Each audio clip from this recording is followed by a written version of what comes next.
Welcome to the Grow My Cleaning Company podcast with your host, Mike Campion. If you are passionate about the cleaning industry, you are in the right place. Love what you hear? Spread the word and tell the cleaning world this is the place to be. Want more? Check out www.growmycleaningcompany.com for free online video trainings, free ebook downloads, free blog posts, and of course, all the podcast episodes. Everything you need to grow your cleaning company is at www.growmycleaningcompany.com. And now, on with the show. Hello, Cleaning Nation. It is always good to be with you. So glad to be back. Welcome to the place that you will find everything you need to get the cleaning company that you've always wanted. If you'd like to be a guest on the show, if you've got questions for me that you'd like me to answer on air, or if you want me to speak at your next event, all of that goes through our producer, Natalie. You can email her at nat@growmycleaningcompany.com, or you can just give us a call on the Cleaning Nation bat phone at 480-648-5149. Our favorite thing in the world is hearing from you, Cleaning Nation. Today, we are chatting with a return guest, Doug Cunningham from Clean It. Clean It serves the Des Moines, Iowa area with commercial and residential cleaning. They've been in business since 1998. If you want to reach out to Doug and his team, you get a hold of them at cleanit4u.com. Doug, welcome to the show. Hey, thank you. We appreciate it. Well, and good morning, Cleaning Nation. So glad to have you back. Before we jump in, and I'll link to Doug's first show, so if you become an addict, you can get all things Doug Cunningham and Clean It. But tell me about what, I don't remember. I remember having you on, but I don't remember what we talked about. Any updates? I always love kind of being like, hey, where were you? What did we talk about? Did it help? And then we'll jump into what's going on today. But what do you remember what we talked about yesterday, or how, or how your life's changed since? Yeah, the previous show, we talked a lot about getting staff and retaining staff and coming up with a pipeline for securing quality trained individuals, or talent. And it was very helpful. In fact, we've taken a lot of those ideas, implemented them, and I'm happy to say I've had actually zero turnover in 6 months. It's incredible. And just changing a few processes and how we do interviews and our Expect to Win bonus program, changing benefits a little bit, and not a lot of big changes, but just the way that we did things kind of administratively, and it's been very effective. Man, that is so exciting. If we had a huge budget, I'd have the big clapping in the background sound effect when you said you've had zero turnover since we talked last, which I think is about 6 months ago, right? Yeah, actually it was. All right, well, congratulations on that, and glad that us here at Clean Nation could play a small part in contributing to your success. That said, what's shaking your world today, man? How can I serve you best now? Well, I appreciate your help with our maids and that kind of thing. Where I'm at right now is my working out some details with administration. I did have an operations manager that recently decided to go on to another career, and she had been with me for about 5 years, which was prior to us having any systems in place. We have a cloud-based management system. We offer a lot of, kind of structured things. And she started back when we were still using paper calendars to do our scheduling and, billing by hand and all of this stuff. And so it was really hard for her to transition into the new ways that we're doing things. However, since that position is now vacant, we've been re-looking at how we hire that position. I would prefer to do a hiring from one of our pool of maids. Not sure if that's the best idea.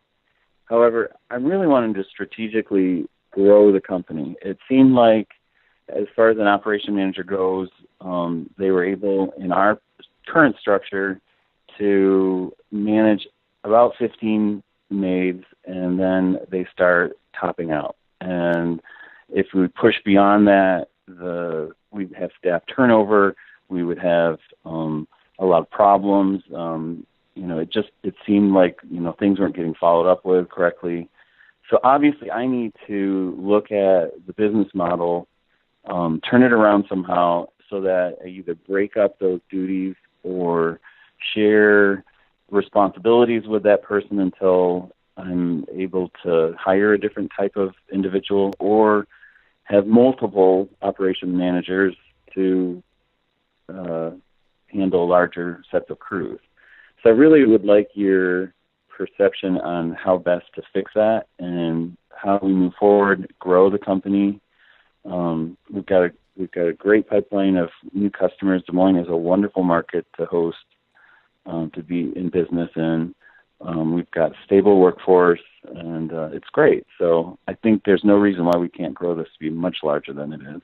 Okay, so you've touched on a lot of different stuff. That's a big, well, I'll definitely answer specific questions, but there's to kind of answer that one, it raises a dozen more. So we'll do the best that we can in the time we have to kind of get you, not just you, but I think there's a lot of Cleaning Nation in that area of like, I've got a supervisor, I need a second, or I'm looking to hire my first supervisor. How do I know when and how much to pay and what the right thing is and all that stuff. So we'll hit as much as we can as quick as we can. First of all, who's doing that job now that she's not there? Well, since she left about a month and a half ago, I've been doing the job, in part because I wanted to further understand the complexities of the job. I've been out of it for quite a long time, about 4 years, and have been more of a behind-the-scenes kind of person. And I think sometimes my expectations are a little too high for what that position is. And so I've actually been doing the job, and I realize it is a complicated job. Okay, so that's the first piece is I'm not a fan. Please don't hear me, Doug or Cleaning Nation, saying, hey, I want you doing these jobs within your company for extended periods of time, because I'm not. What I am saying is, and I've made this mistake, so I'm very familiar with it, it is so easy when we have a job that we don't like, and I'm not saying you do or don't like it, but oftentimes kind of this granular dealing with customers and employees and pissed off people making schedules isn't our favorite. So as soon as we get someone that says they're willing to do that job, it's like we just take this big complicated mess and throw it at them and run as fast as we can, and then come back 3 months later, find out that they've taken the complicated mess that we've thrown at them and made it even further complicated, and they oftentimes get overwhelmed, and that's more times than not why they end up quitting, is they just feel like I couldn't do it. The solution to that, which isn't a ton of fun but is kind of nice because you do it once, and then this is how you grow a business and kind of work yourself out of every job, is you do the job not to get the job done. That's a side benefit, but you do the job to untangle that mess. So it's the difference between if you ask me to come over and help you hang Christmas lights at your house. We're at Christmas, so I'm going to try and be topical. And you throw me last year's Christmas lights, which in the year they've been in your garage are all tangled, and I've got whatever. I'm probably going to get overwhelmed and leave. But if you untangle them for me and they're all laid out, and you've got nails already hung up from last year on your roof, and you've got a picture of how to move the ladder and how to do everything, I'm probably going to be able to knock that thing out and be real happy. And when you invite me next year, I'll do it again. So that's exactly what we want to do for our people, is untangle those Christmas lights before we turn it over to them. So instead of just saying, you got to schedule all these people, and here's a really complex system, or we haven't really figured it out, and there's a lot of headache, but I'd like you to figure it out, that almost is never going to happen. So in the month and a half that you've been doing the job, Doug, have you made it, I'm sure you have to some degree, I just want to understand how much, simpler or easier, or decided this is the software we're going to use and here's how to use it? Or are you still pretty like, I just do it, I make all the decisions in my head and I'm just figuring it out? Or do you have a system yet? Yes, actually, the month and a half has been very effective. One, I myself have gone through all the training programs for our software system, and have thoroughly understood it. Before, I don't think I really allowed myself to even participate in that level of it, and so I really never was able to offer any kind of technical assistance, where now I feel like I can do that. So hold on, before we move on to that, step one might be, I'm assuming they've got a universe of knowledge, and you don't have to tell me what technical system you use because that's not important, but I'm assuming they've got a universe of knowledge that you can avail yourself of, and I'm further assuming, I'm just making up numbers, maybe it took you 20 hours of watching videos and going online and getting certain blogs and calling into the help desk and all that nonsense, and then you realize, well, gosh, we don't use A and B of this thing. We really just use C and D. And really, had I just watched these videos and had this cheat sheet that you create, and just kind of done this, someone could really get up to speed on this thing in 5 hours as opposed to 20. And again, I'm making up the hours, but does that concept apply, or am I making assumptions? Well, it's a pretty rigid system. So, I mean, you really do need to go through the training as it kind of happens. I am not scared at all about allowing somebody to go through all that training. That part of it is fine for me. What we didn't do before is mandate that somebody did do. The previous director did do that. That's my exact point. Perfect. Yeah, Just to be clear to Cleaning Nation, what happened before was because Doug didn't understand it. He was like, well, here's the training. You probably should go through it, but I don't know. And the lady may or may not have been interested. And there's just kind of this confusion. Now that Doug's done it, and I said, well, gosh, there's probably part of the training they could skip and part they need to focus on. And he's like, nope, I found no shortcuts. She has to go through the whole thing A to Z. Okay, that's good information. Before you didn't know that, and you couldn't. There's a difference between making it available to her and mandating it. Now you're just going to say step 1 of training or step 3 or wherever you put it in there is learning the system. And I'm going to give you 2 full days or however long you think it is to just do this, and there'll be a quiz at the end. So that's the difference between before it was like, here's what we have, here's a training available. I don't know how much to tell you must or should use. That's now changed to you will do this set of training in this set of time. There will be a test. That's a huge, and again, I'm not trying to get granular on this, but the way that we're talking about thinking this through is going to be the same for every piece. Any thoughts so far before you move on? Yeah, I guess the only, and right in line with what you're saying, going through the system, watching how the staff relationships work, that part has been, very clarifying for me. Where I'm really kind of stuck, I think, is knowing where to break that position up so that I can get growth. And I want, consistent, constant growth. Like we have consistent, constant people now coming in to get jobs and consistent customers to get people. I need those administrators to be able to grow in a system that can manage that. Okay, so that conversation not as easy as a question, an answer. I don't think that piece of it. We might have to take offline. That would be. I'd have a lot of questions I need to ask of you, and that were really specific to your business. So when we're done, I'll talk a little more and make sure we get you square on that. But I just don't want to take on an hour and a half long conversation that would require you sharing a lot of kind of private stuff about your business online. So let's keep it big scale to give Cleaning Nation some love, and then I promise, Doug, I won't leave you hanging. I'll get you square offline. That said, step 1 would be do the job and be very clear about the different tasks that it requires. So some of them are going to be very rudimentary in terms of like scheduling, right? That just needs to be an organized person that's willing to follow directions. It doesn't need to be anything different. I think you had mentioned before we talked, then some of them, they go on job walks or job audits. Some of them they're actually selling, and then they're kind of dealing with employees. So right now it seems like there's lots of they're doing 42 different things, and you're trying to figure out the best way to break them up, break that position up in a sensible way. Am I getting it, or am I putting words in your mouth? No, that's exactly correct. Okay. So the way I would do that is, first of all, do the job, which box checked. Second of all, write down every single thing that person needs to do, or those people. I get that. We're not there yet. But just write down, here's all of the things that they would need to do. And one would be scheduling. And then subheadings of the scheduling is, well, they've got to learn XYZ software. B is they've got to demonstrate they can do XYZ software. See, so you kind of do that, and you'll start. And again, part of it is just literally writing down what you do every day, all day. Just write it down. I did this, and I did this. And you'll start realizing in the span of a week, you might, or 2 weeks, however long it is for you to kind of go through the cycle and do every piece of work that needs to be done for that position, you'll have written down 43 things. But when you start reading them, they'll start kind of organizing themselves in a sensible way. Well, this is really just scheduling. These 18 items really just had to do with scheduling. I might have done this and that and the other, because you're going to write down kind of granularly every 20 minutes what you've been doing. You'll start categorizing them. Okay, this part is dealing with customer complaints. This part is dealing with new customers, whether it's job walks or selling. And this part is scheduling.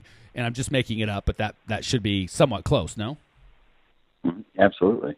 Okay, so once you do that, then the thing that you're going to do, and this is where I wanted to mention when you said you'd like to promote a maid, that's great. I like people having the opportunity, especially people that have served you well, giving them the opportunity to make more money, have more responsibility. But I want to make sure you're putting the right person in the right spot. So the requirements of a personality type of someone that's going to thrive in a selling environment are just about dead opposite of the person that's going to thrive in a scheduling environment. Does that make sense? Yeah.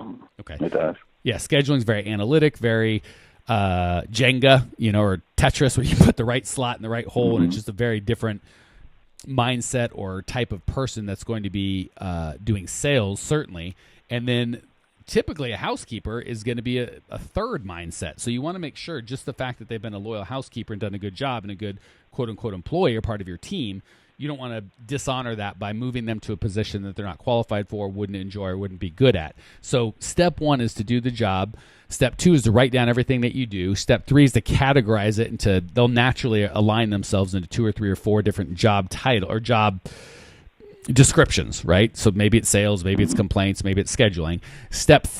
Whatever we're on, 3 or 4 is where it kind of gets tricky, and you're going to start identifying the type of person, the traits of person that is going to succeed in that job. The guy or gal that you have doing your accounting will almost always fail as a salesperson. The guy that you've got doing sales is almost always going to fail doing accountant. They're just two different, maybe there's a unicorn, 1 in a million that could do both, but instead of trying to find that guy or gal, I'd be real clear on what you want.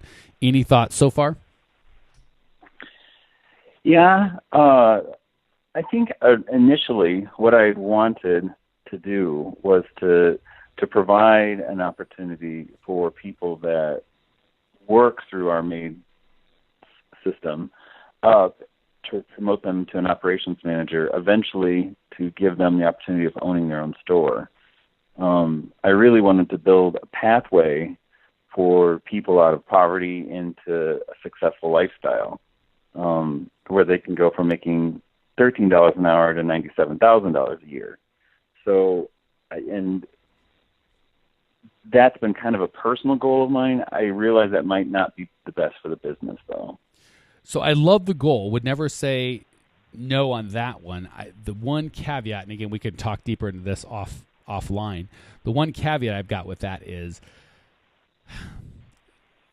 feels like 80% of the people that are working at $10 an hour jobs, and I had this when I was younger as well, before I hired and worked with hundreds of employees, was they're at $10 an hour because they lack opportunity. And the reason I believe that is because I started at $10 an hour, minimum wage. I started $2.35 an hour, so you guys all know how old I am, which was minimum wage at the time, and kind of worked my way up. So I made this assumption, well, everybody that's at minimum wage or $10 an hour, whatever, kind of the low wage is in our town at this time, everybody could be like me if they just had the opportunity.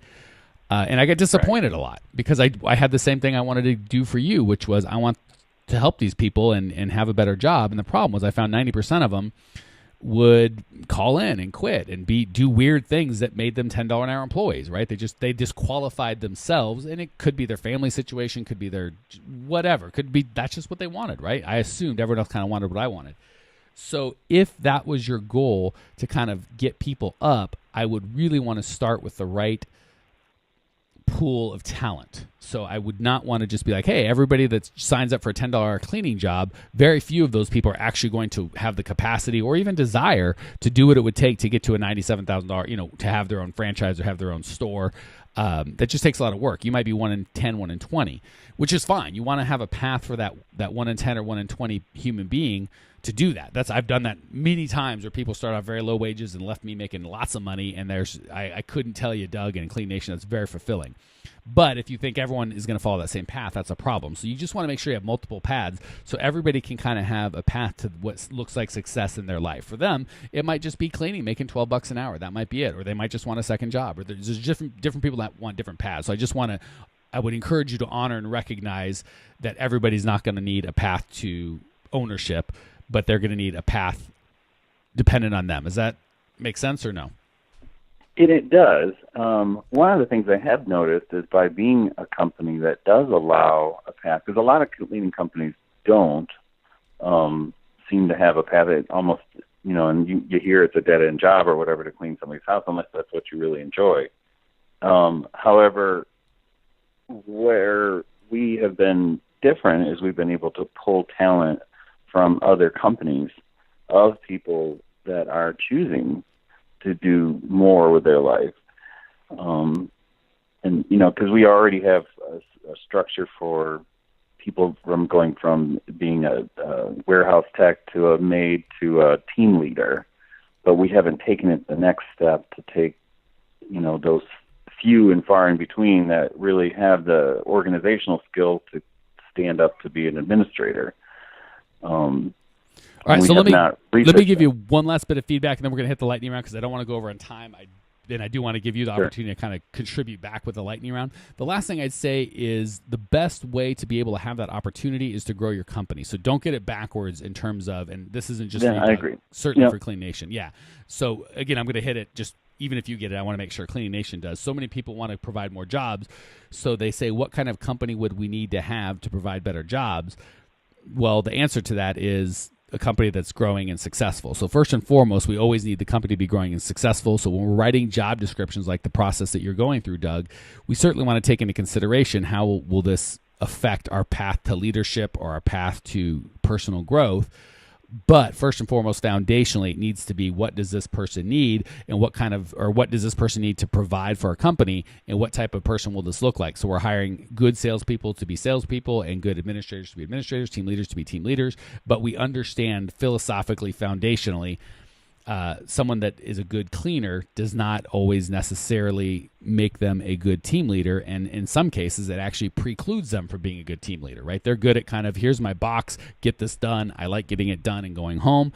That's a very different job from a team leader whose job is to get the best out of the people that are around him. So just as long as we come from that place of we need the right person for the right job, the job description needs to describe who that person is. The fact that they're a team leader, great. We know that they're a good employee. They fit our culture, our vibe, our core values. That's all fantastic, but that doesn't mean that you can plug them into any job in your company. Kind of a big picture thing. Does that make sense before we hit the lightning round? It does. Okay. Let's hit the lightning round. I want to make sure I'm not talking this whole time. We give you an opportunity to give back 3 quick questions. You've already done these, so it'll be interesting to see how they vary if they do from 6 months ago. Question number 1. What's the best piece of advice you've ever received, personal or business? To stay true to yourself and to be passionate about what you have an interest in.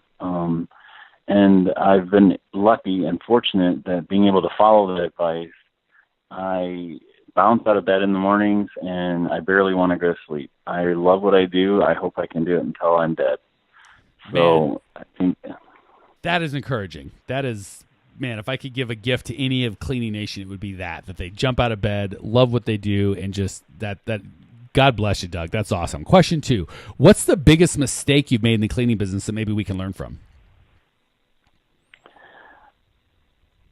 Well, in line with, where my thought process is right now, I have a tendency to be a social worker and rather than a business owner. And so I oftentimes feel overly empathetic to the concerns of our employees, just helping them get their basic. A lot of times when people first start with us, they are starting out in the bottom of life, and they're single moms oftentimes with they're struggling with bad ex relationships, and so oftentimes just trying to get them stabilized. You see talent there, and I sometimes take too much time doing that kind of stuff. But all in all, in the long run,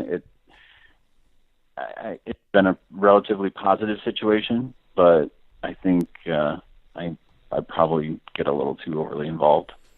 Yeah, I'm so glad that you recognize that, because I wanted to encourage both you and Cleaning Nation, because I know there's lots of listeners that feel that way.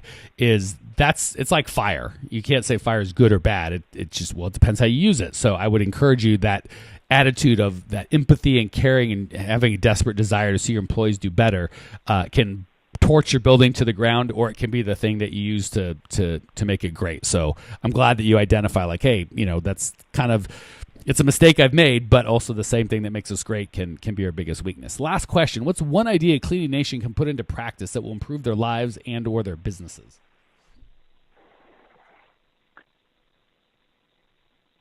I think one of the more interesting things that we've done in the last year was to do our Expect to Win bonus program. And it's a simple process.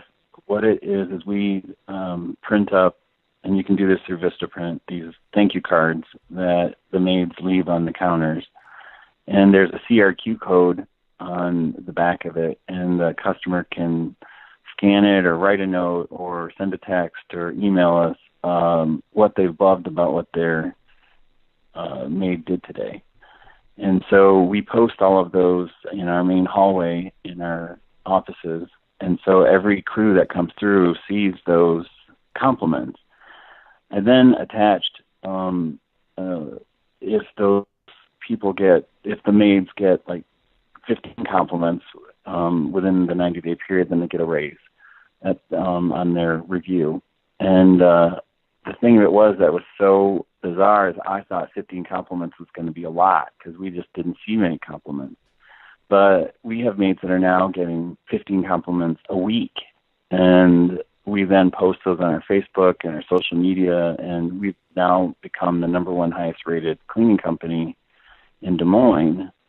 And so when customers think of us, they think of a really great company, and versus somebody, that's, we've almost reprogrammed our customer base to focus on the positives versus the negative. Yeah, that was the first thing I got, is that you're teaching your customers how to think. Instead of thinking about how to complain or what they didn't like, you're teaching them to say, hey, share with what you like. And I love that. I think that is fantastic. Doug, thank you for joining us. Thank you for sharing your passion, your desire to grow. I appreciate you. I know that Cleaning Nation appreciates you. Cleaning Nation, when you want to check out Doug's show notes page and discover everything you need to grow your cleaning company, you'll find it all at growmycleaningcompany.com. Leave your questions or comments or rude remarks. I will see you there. Congratulations! You are now 16% smarter. Still can't get enough cleaning goodness? Go to www.growmycleaningcompany.com for more of the good stuff. Ever want to be rich and famous? Owners of cleaning companies as well as industry experts can apply to be featured on the show by emailing our producer Natalie at support@growmycleaningcompany.com. Until then, don't miss out on all the latest cleaning industry lovin' at www.growmycleaningcompany.com. Check it out now.